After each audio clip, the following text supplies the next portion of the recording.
Apocrypha. Episode 1. The civilization that smashed its own gods. In 1986, two workers digging at a brick factory in Sichuan struck something hard. What they pulled from the earth: bronze masks with eyes that protrude 16 centimeters from their faces.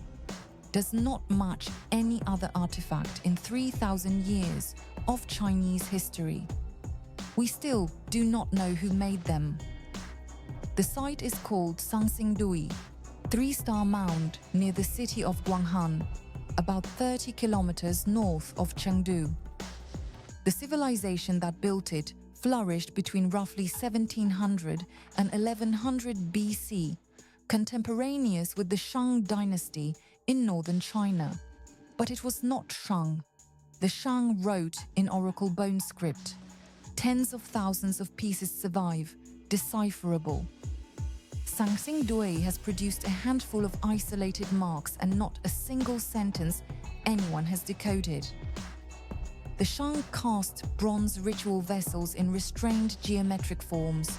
Sanxingdui cast bronze faces taller than a person, with eyes bulging from their sockets like telescopes.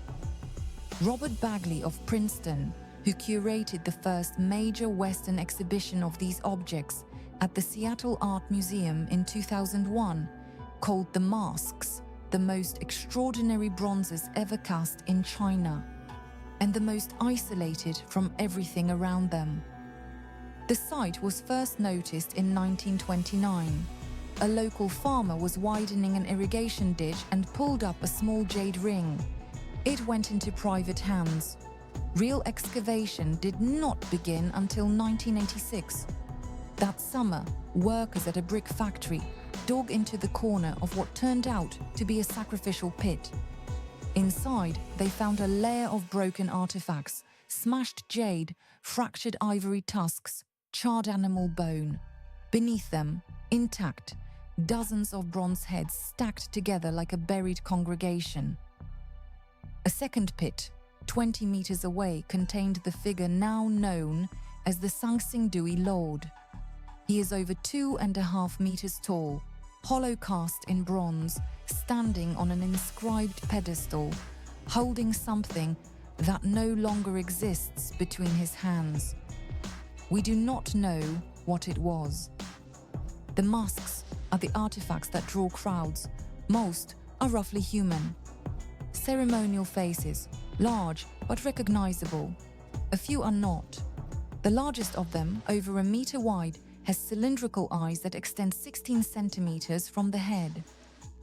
Sun Hua of Sichuan University, one of the lead Chinese scholars on the site, has argued that the protruding eyes are a sculptural representation of vision itself.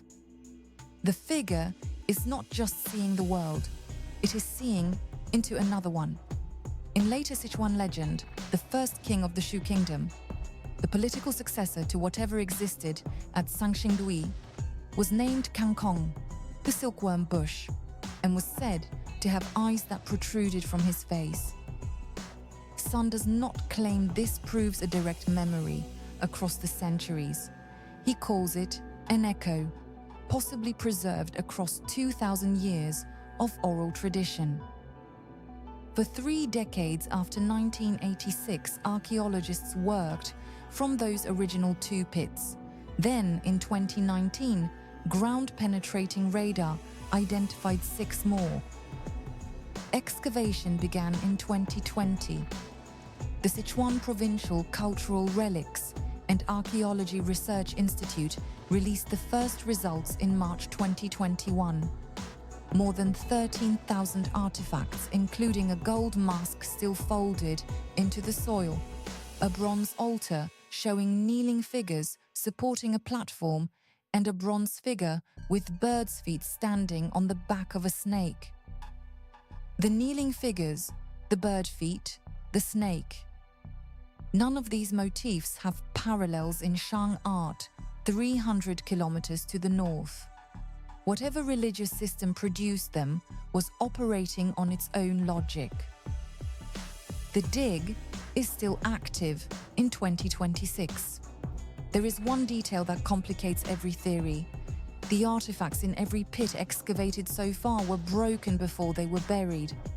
Bronze masks with their cylindrical eyes snapped off, ivory tusks shattered into pieces, jade ritual blades broken at the handle. Every pit shows evidence of fire. Soot stains, charred wood, melted bronze fragments. Lothar von Falkenhausen of UCLA, who has written extensively on early Chinese bronze culture, has argued that the consistency of the damage suggests intentional ritual destruction, not warfare or accident.